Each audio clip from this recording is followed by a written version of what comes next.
They can't hear me. We need to unite. We need to get uh, organized. We need to celebrate each other. We need to uplift and empower one another in the Black community. Here in Washington, D.C., we are being faced with many different cases and challenges from oppressors. We have a case that over here in Tacoma Park where an off duty Pentagon employee murdered two black men and shot another one in the back. And we're not tolerating that in Washington, D.C. This man was not even on duty. He said he saw somebody breaking into a car. It might have been their own cars. We don't know what the situation was. But he said he witnessed somebody breaking into a car, so he shot two of these guys in the upper back, and he shot the driver as well, another passenger. So he shot three people, killed two of them, and he was not even at work. So the attorney Malik Zulu Shabazz is going to have a press conference with the family on what, Wednesday? Tomorrow, Monday. Monday we're going to his arraignment, and then they're going to have a press conference where we're going to talk about these things, because this is too commonplace in our community, where we have these renegade cops who think they're robo-cops that can just come through and just shoot people and kill people for whatever reason. Our national spokesman Imam Akbar says that once you are in the hands of these race soldiers, they become your judge, your juror, and your executioner. And that's something to think about. And it's something to be afraid of. And that's something to teach your children about on a daily basis. That once they got their hands on you, it's them that can determine whether or not you live or not. So we need to be training our children on how to properly respond when they're being approached by police officers, or if they're in a situation. Sometimes, and know that just because you are black, your skin is weaponized. Your skin is a weapon. Uh, whether you have something on you or not, because you are black and you are strong and you are powerful, they're gonna look at you as you can hurt them, and they're gonna use that to their advantage. That you are going to do something to them, so they respond to whatever actions you take. So we need to be more careful about how we approach these race soldiers.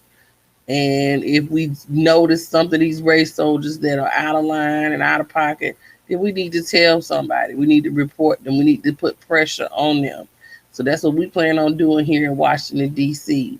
I'm going to let you talk to my Minister of Defense, who is recruiting. We are recruiting very hard here in Washington, D.C. If you are just sick and tired of being sick and tired and you sold out totally to the people, this is about the people. This is not a self-sufficient, this is a self-funding military, put it like that. But we are making plans to help fund, our events and out of town and things like that. We're trying to make things better for everybody to get around and get motivated. So, but if you coming into the party, come into the party with open mind, open heart, and get ready to put those boots on the ground. Here is my local Minister of Defense, Mr. Stephen Biko Nkosi. So, go ahead. Black Power. Black Power, brother. Good afternoon, brothers and sisters, comrades, revolutionary greeting. I need us to understand that we are in a protracted war. Mm-hmm. You just understand that we're in a protracted war. We're in a war for the lives of Black people, not just our individual selves. We are engaged in a protracted process, meaning that this is an ongoing war. They have declared war on people of color throughout this nation. We are faced with police harassment, police brutality, police repression, police murder, whether murder by police officers on the Black community wholesale. They do not come into our community as citizens on patrol. They do not come into our communities as protectors of our communities.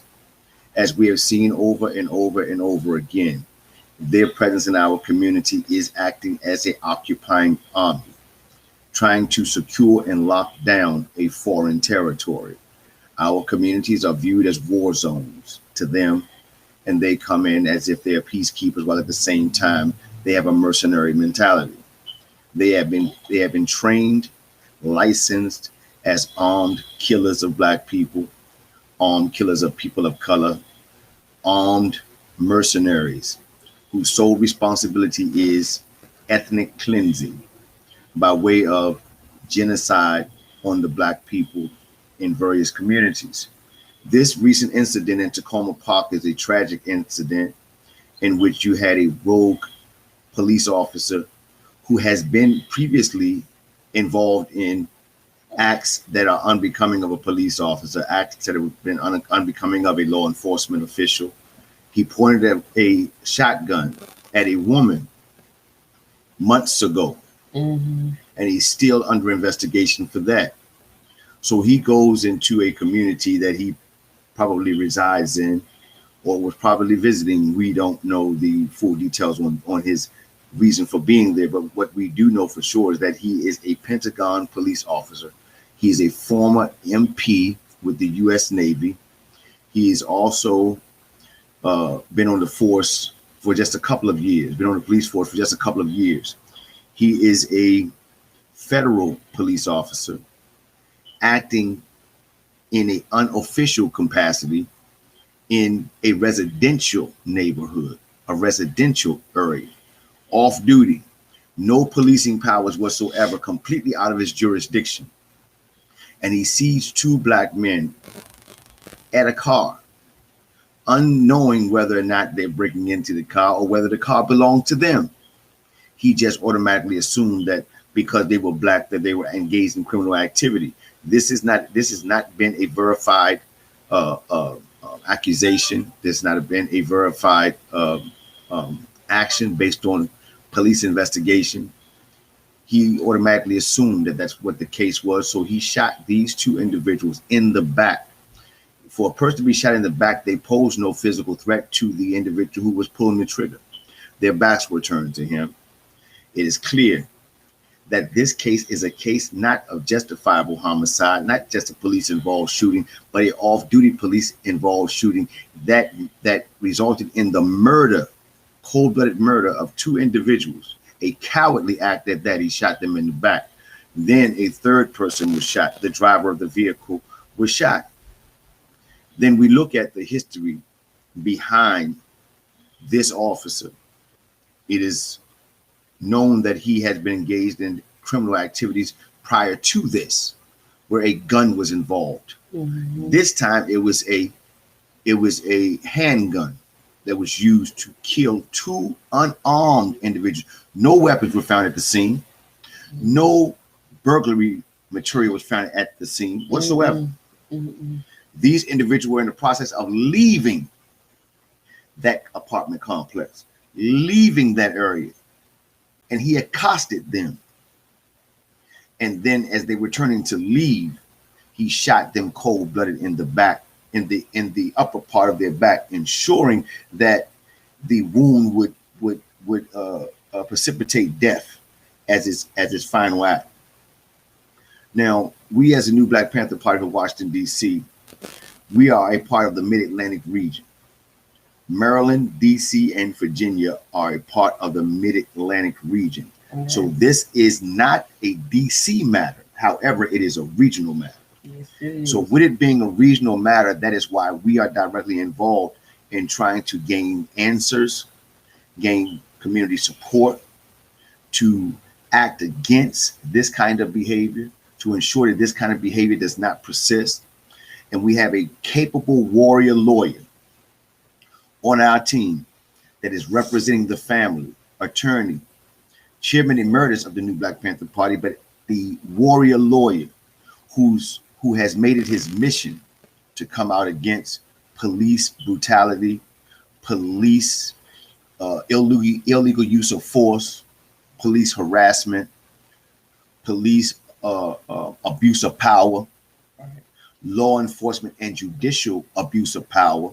He's a specialist in this area, and that attorney is Attorney Malik Zulu Shabazz. Mm-hmm. He will be holding a press conference after the arraignment. We will be attending the arraignment tomorrow of this Officer David Dixon, police officer David Dixon.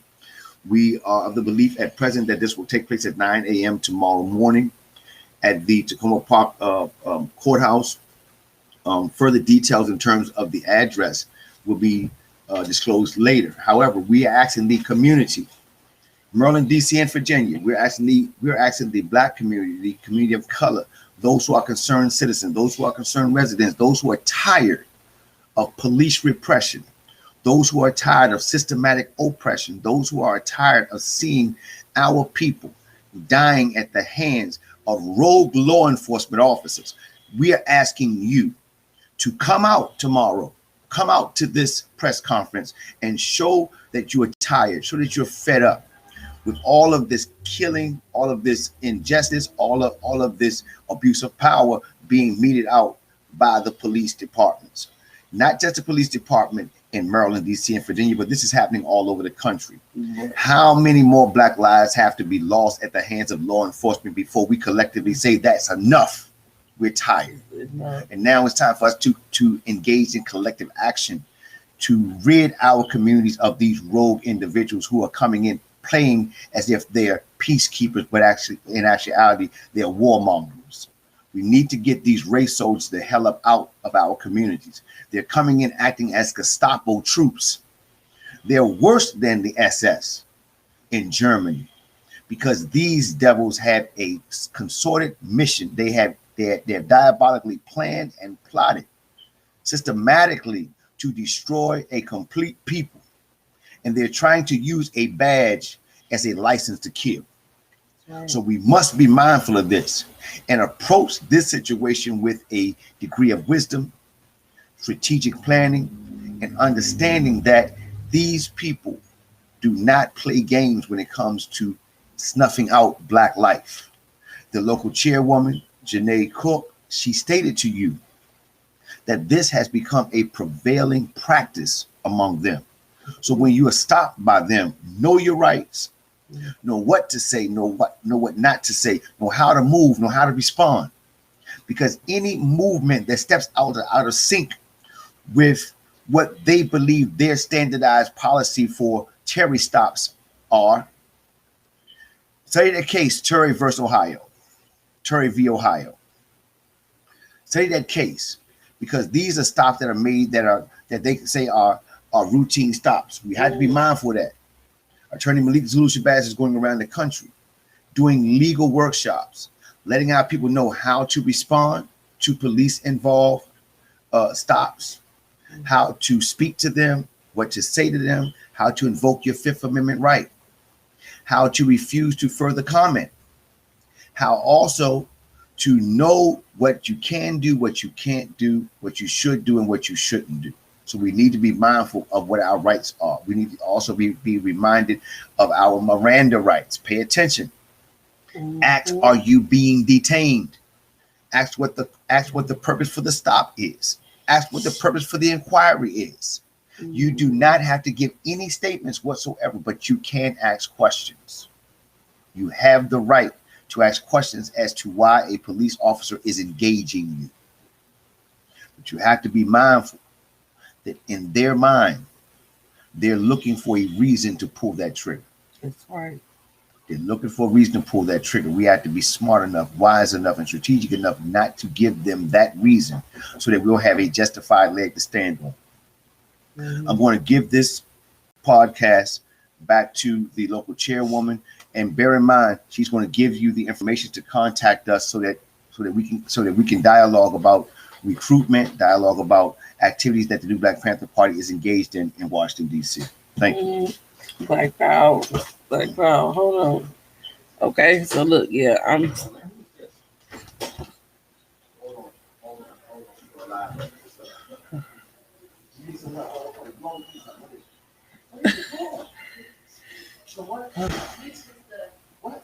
Okay, so that was an interruption, but we are still going to let you guys know there's a lot going on in DC.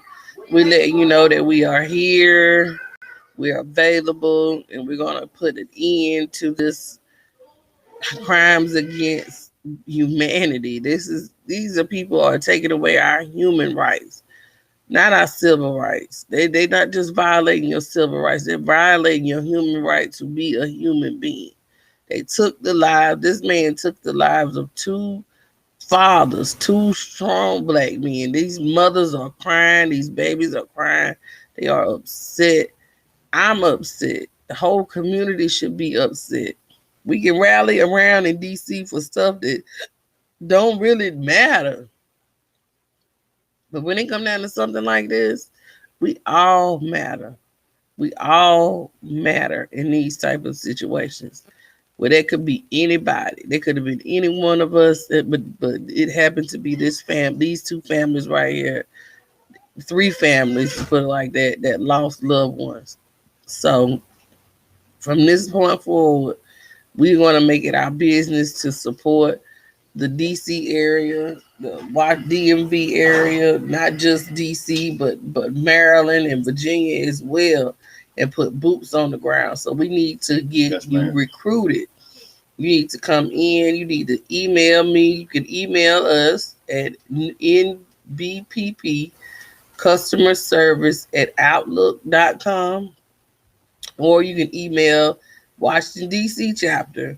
That's New Black Panther DC at gmail.com. The NBPP customer service at outlook.com goes straight to national.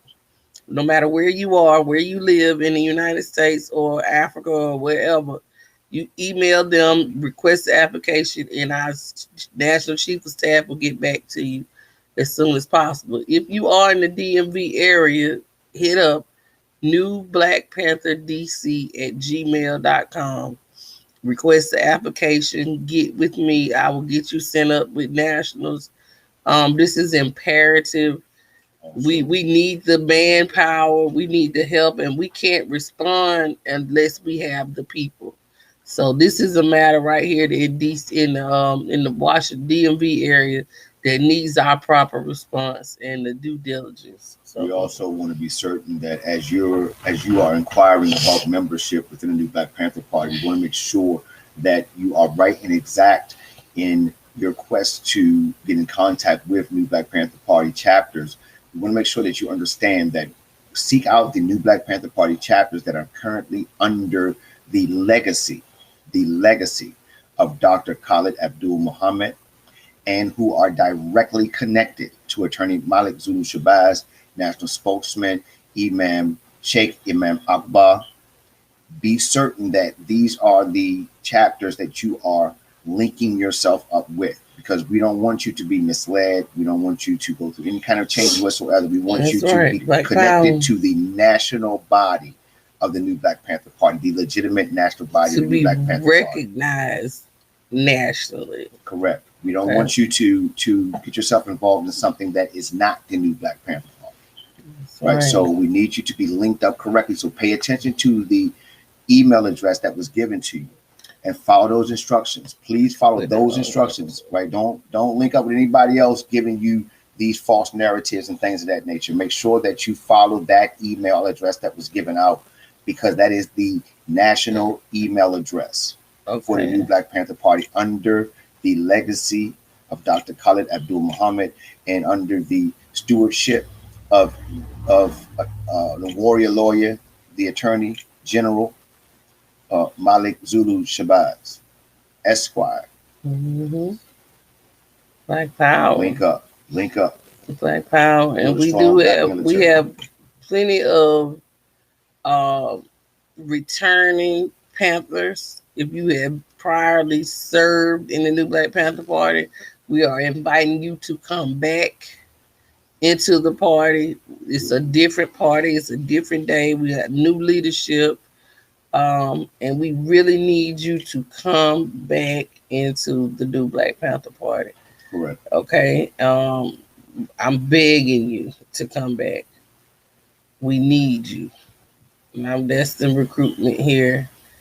and DC. It's on the screen. New Black Panther DC at gmail.com. And I will link you with national, the only recognized national team of the New Black Panther Party. And then we stress that because we can stand on that and you can stamp that in. Okay. Um, it's just any questions that you may have, any questions or comments or any information that you want to get from us, know who I am. My inbox is open. This is Brother Stephen Biko in Cozy. He's going to share this on his web stream, his news feed as well. Awesome. So we just on April 20th. Mm-hmm. All roads lead to where? Roxborough, North Carolina. We're staying with our comrade, Ashriel LaBue. Brother Ashriel. All roads lead to Roxborough. That's right. Roxborough, North Carolina. It's going to be a dark cloud over Roxborough, North Carolina. They're going to have his court date, and he's going to need that support, and we're going to make sure that we show up for that. And we also have a Mid-Atlantic training that weekend. So if you are in the party, we're going to have a Mid-Atlantic training the weekend of April the 20th. So let's get some boots on the ground. That's in May. That's right. If anybody, and I had some people ask me if they were going to charter a bus to Tulsa. I started out and I just kind of got sidetracked. It's still not too late. If you have any context with charter buses or whatever, or black-owned charter buses, let me know, because I don't know what's available in this area at this later time. We got less than 30. Well, we got 30 days to get it done, because it's May the 27th through Memorial Day weekend.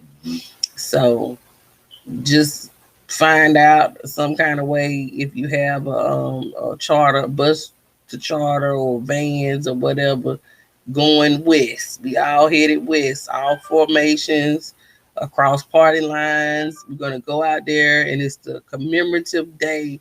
I think, what is it, 100 years anniversary of the Tulsa massacre, where they bombed, the United States government dropped bombs on Black Wall Street, on black-owned businesses, all because of one incident that didn't really happen, that the white lady said happened. Remember that these people are irrefutably the devil. Yes, I said it. The devil. The devil. Can the devil be reformed? No. Empathetically, no. Cannot. And all right. Get this Black Power manual. And Black Nationalism Blueprint, the Book of Khaled. It is chock full with information. It's chock full of wisdom. It's chock full of guidance. It's chock full of ways in which that we in this contemporary age should approach struggle. Understand this, that we are learning on a consistent basis that this struggle is not an overnight thing.